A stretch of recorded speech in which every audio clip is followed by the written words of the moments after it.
Doughnuts খেতে ইচ্ছে করলে যেন বাইরে থেকে কিনতে না হয়, এই সহজ আর পারফেক্ট ডোনাটস রেসিপিটা সেভ করে রাখুন আজই।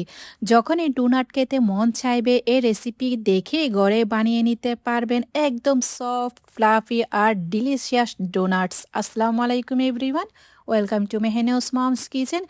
সফট, নরম, তুলতুলে ঘরে বানানো এই ডোনাটস রেসিপি বেকারির থেকেও কম না। একদম খুবই সহজে কিছু উপকরণ দিয়ে ঘরে তৈরি করে নিতে পারবেন মজাদার এই ডোনাটস। উপরে থাকবে সুন্দর চকলেট গ্লেজ আর গার্নিশ দিয়ে একদম সহজভাবে তৈরি করে দেখিয়ে দিব। প্রথমে ডো তৈরি করার জন্য একটি ডিম নিয়ে নিলাম। ডিমটা একটি মিক্সিং বলে নিয়ে নিয়েছি। আমি আজকে ডোনাটস তৈরি করার জন্য একটি বড় সাইজের ডিম নিয়ে নিলাম। তার সাথে দিয়ে দিয়েছি 3 টেবিল স্পুন চিনি। আপনারা চাইলে গুঁড়া চিনিটাও ইউজ করতে পারেন। 1 টি স্পুন দিয়ে দিলাম লবণ। লবণটি দিয়ে দেওয়ার পর এখানে দিয়ে দিলাম 2 টি spoon instant dry active yeast. ইস্টটি দিয়ে দিয়েছি। এরপর দিয়ে দিলাম 3 টেবিল স্পুন সয়াবিন তেল। অবশ্যই এখানে সয়াবিন তেলটা এই পর্যায়ে ইউজ করবেন। তারপরে এখানে 2 টেবিল স্পুন আমি গুঁড়া দুধ দিয়ে দিয়েছি। গুঁড়া দুধটি দেওয়ার কারণে সফট হবে অনেকটাই। 1/2 টি স্পুন দিয়ে দিয়েছি বেকিং পাউডার, বেকিং সোডা নয় কিন্তু বেকিং পাউডার। তারপরে এর মধ্যে দিয়ে দিলাম 3 কাপ আমি ময়দাগুলোকে আমি অফ ক্যামেরায় ভালো করে চেলে নিয়েছিলাম।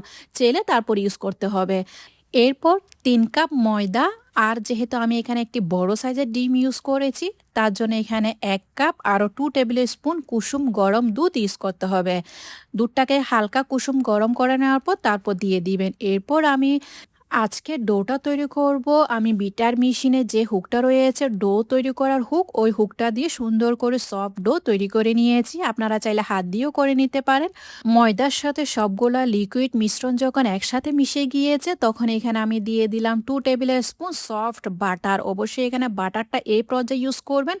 বাটারটি দিয়ে দেওয়ার পর এই হুকটা দিয়ে ভালো করে বিট করে নিতে হবে 3 থেকে 4 মিনিটের মতো। তবে একসাথে অনেকক্ষণ ধরে বিটার মেশিনটাকে চালিয়ে রাখবেন না, একটু একটু করে বন্ধ করে তারপর আবার বিট করতে থাকবেন। দেখলেন তো কত সহজে ডোটা সুন্দর করে তৈরি হয়ে গিয়েছে। হাতে সামান্য পরিমাণ তেল লাগিয়ে নেবেন। হাতে তেল লাগিয়ে নেওয়ার পর এই ডোটাকে সুন্দর করে সেট করে নেবেন। যদি আপনার ডো সুন্দর হয় তাহলে ডোনাটসগুলো হবে সফট, নরম, তুলতুলে। তাই চেষ্টা করবেন ডোটাকে সুন্দর সফট ডো তৈরি করে নেওয়ার জন্য। এরপর এই ডোটাকে আমি একটি সারফেসে নিয়ে সুন্দর করে ডোটাকে সেট করে নিলাম। সেট করে নেওয়ার পর আপনাদেরকে দেখিয়ে দিচ্ছি কতটা সফট, নরম, তুলতুলে এই ডো তৈরি হয়ে গিয়েছে। আমার মনের মতো একটি সফট, নরম, তুলতুলে ডো তৈরি হয়ে গিয়েছে। ডো তৈরি করার সময় যদি মনে করেন আপনাদের ডো হালকা একটু শক্ত হয়ে গিয়েছে, তাহলে এখানে আরও 2 টেবিল স্পুন লিকুইড কুসুম গরম দুধ দিয়ে দিবেন। এরকম সফট ডো তৈরি করে নেবেন, একদম শক্ত করতে যাবেন না। সুন্দর করে ডোটাকে সেট করে নেওয়ার পর একটি মিক্সিং বোলে আমি সামান্য পরিমাণ তেল মাখিয়ে নিলাম। তেল মাখিয়ে ডোটা দিয়ে দিয়েছি। উপর দিয়ে কিছুটা তেল মাখিয়ে নিবেও যেন উপরটা ড্রাই না হয়। এই ডোটাকে একটি ক্লিনিং র্যাপ দিয়ে তারপর উপর দিয়ে একটি তাওয়াল দিয়ে আমি গরম জায়গায় রেখে দিয়েছি প্রায় 1 ঘন্টার জন্য। 1 ঘন্টার মধ্যে আপনারা চেক করে দেখবেন ডো ফুলে গিয়েছে কিনা। যদি না ফুলে তাহলে 1 ঘন্টার চেয়েও আরেকটু বেশি রাখবেন। আমি 1 ঘন্টা পর দেখছি মাশাআল্লাহ ডোটা ফুলে একদম অ্যাক্টিভ হয়ে গিয়েছে। এরপর আমি এই ডো থেকে সম্পূর্ণ বাতাসটি বের করে নেব। বাতাসটি বের করে নেওয়ার পর এবার আমি ডোনাটসগুলো তৈরি করার জন্য প্রস্তুতি নিচ্ছি। এরই মধ্যে ডোনাটসগুলো কেটে নেওয়ার পর যে আমি বেকিং পেপারের উপর রাখবো, ও বেকিং পেপারটাও সেট করে কেটে নিয়েছি। সম্পূর্ণ ডো থেকে বাতাসটি বের করে দেওয়ার পর আমি এই ডোটা থেকে 2টি ভাগে ভাগ করে নিব। আচ্ছা, ডোটাকে আমি ভালো করে সেট করতে করতে এই পর্যায়ে আপনাদের কাছে আমার একটাই রিকোয়েস্ট, আমার রেসিপি যদি আপনাদের কাছে ভালো লেগে থাকে তাহলে ফ্রেন্ডস অ্যান্ড ফ্যামিলির সাথে অবশ্যই শেয়ার করবেন। লাইক, কমেন্ট, সাবস্ক্রাইব করতে একদমই ভুলবেন না। আর আমার ফেসবুক পেজটাকে অবশ্যই ফলো করে দিয়ে যাবেন। একটি পোষণ নিয়ে নিলাম, সামান্য পরিমাণ ময়দা ছিটিয়ে দিয়ে এই রুটিটাকে একটি মোটা রুটি বেলে নিয়েছি। অবশ্যই রুটি বেলার সময় একদমই পাতলা করতে যাবেন না, যেহেতু আমরা ডোনাট তৈরি করব তার জন্য একটু মোটা করে রুটিটাকে বেলে নিতে হবে। রুটির সাইডের অংশটাও ভালো করে বেলে নেবেন। সাইডের অংশটা অনেক সময় মোটা থেকে যায়, তার জন্য সাইডের অংশটা ভালো করে বেলে নিতে হবে। বেলে নেওয়ার পর আপনারা দেখে নিশ্চয় বুঝে নিয়েছেন একদম মোটা রুটি তৈরি করে নিয়েছি। এবার আমি ডোনাটগুলো কেটে নিব। আপনাদের হাতের কাছে যদি ডোনাট কাটা না থাকে তাহলে আমার মতো এভাবে করে কেটে নেবেন। আমি একটি বোল বা বাটি নিয়ে নিয়েছি। সাইডের অংশটা সামান্য পরিমাণ ময়দা লাগিয়ে নিলাম। এরপর বাটি দিয়ে আমি সুন্দর করে ডোনাটগুলো কেটে নিয়েছি। আপনারা চাইলে স্টিলের বাটিটাও ইউজ করতে পারেন, যে কোনো কাটার দিয়ে আপনারা ডোনাটগুলো কেটে নিতে পারেন। উপরের অংশটা আমি এইভাবে কোটা দিয়ে কেটে নিয়েছি। তারপর ভেতরের অংশটা আমি যে নজেল ইউজ করি কেক তৈরি করার জন্য, ওই কেকের নজেলটা দিয়ে ভেতরের অংশটাও সুন্দর করে কেটে নিলাম। দেখে নিশ্চয় বুঝে নিয়েছেন কিভাবে আমি ডোনাটের শেপটা দিয়ে নিলাম। ডোনাট কাটারের চেয়েও এইভাবে যদি আপনারা শেপটা দিতে পারেন তাহলে ডোনাট কাটারের চেয়েও অনেক সুন্দর হবে। ডোনাটসগুলো কেটে নেওয়ার পর আমি বেকিং পেপারের ওপর সুন্দর করে এভাবে রেখে দিয়েছি। বেকিং পেপারগুলো আমি সুন্দর করে কেটে নিয়েছি ডোনাটের সাইজ অনুযায়ী। পরবর্তীতে কাটা অংশগুলোকেও আমি এভাবে করে আরেকবার বেলে তারপর আমি ডোনাটস তৈরি করে নিয়েছি। কাটা অংশ দিয়ে আবারও ডোনাটসগুলো তৈরি করে নেবেন। এভাবে করে আমি সবগুলো ডোনাটস তৈরি করে নিয়েছি। ফাঁকা ফাঁকা করে রাখবেন যেন একটার গায়ে একটা লেগে না যায়। তারপর এভাবে করে রেখে দিবেন প্রায় আরও 15 থেকে 20 মিনিটের জন্য। এই রেস্টে দেওয়া অবশ্যই জরুরি। ডোনাটস কেটে নেওয়ার পর যদি আপনারা রেস্টটা না দেন তাহলে ডোনাটস সুন্দর করে ফুলবে না, আর সুন্দরও হবে না, ফ্লাফিও হবে না। তাই 15 থেকে 20 মিনিটের মতো রেস্টে দিবেন।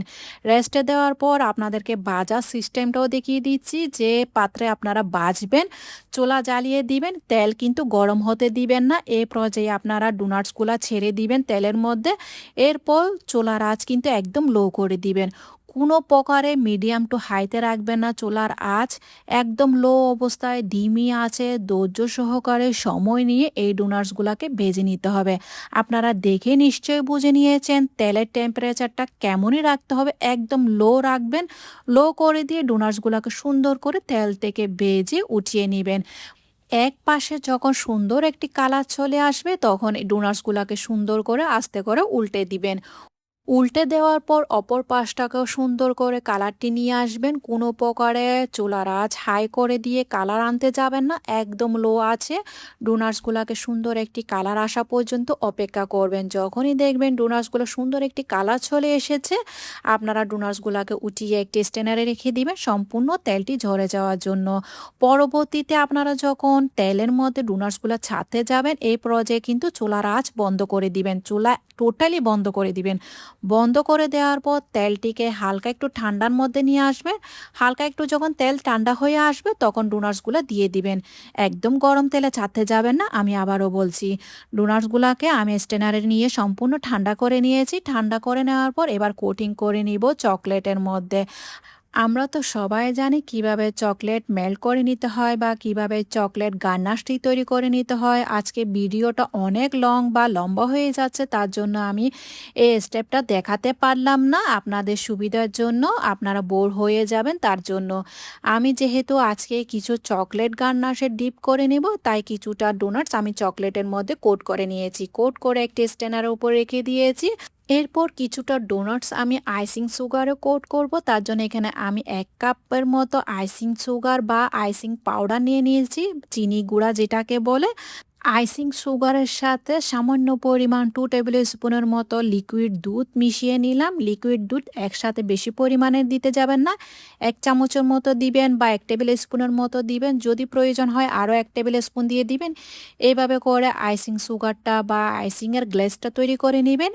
আমি আইসিংয়ের গ্লেসের উপরে কিছুটা কালার ও ফুড কালার মিক্স করছি। আমি ডোনাটসগুলোকে একটু পিঙ্কিশ কালার করতে চাচ্ছি, তার জন্য এখানে সামান্য পরিমাণ পিঙ্ক কালার মিশিয়ে নিলাম গ্লেসের উপর। আইসিং গ্লেসের উপর দিয়ে সুন্দর করে আমি পিঙ্ক কালারটাও তৈরি করে নিলাম। আপনারা চাইলে আপনাদের পছন্দ মতো কালারটি দিয়ে এভাবে করে আইসিং বা সুগার গ্লেসটা তৈরি করে নিতে পারেন। কিছুটা আমি সাদা, কিছুটা আমি পিঙ্ক কালারের সুগার গ্লেসের ডোনাটসগুলো তৈরি করে নিলাম। কিছুটা আমি চকলেট ডোনাটসও তৈরি করে নিয়েছি।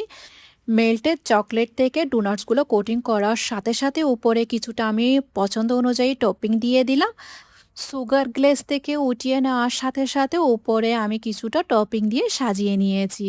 কোটিং করে নেওয়ার পর ডোনাটসগুলোকে একদম ভালো করে সেট করে নিতে হবে। সেট করে নেওয়ার পর আপনাদেরকে একটি ডোনাটস আমি ভেঙে দেখিয়ে দিচ্ছি কতটা সফট নরম তুলতুলে হয়েছে।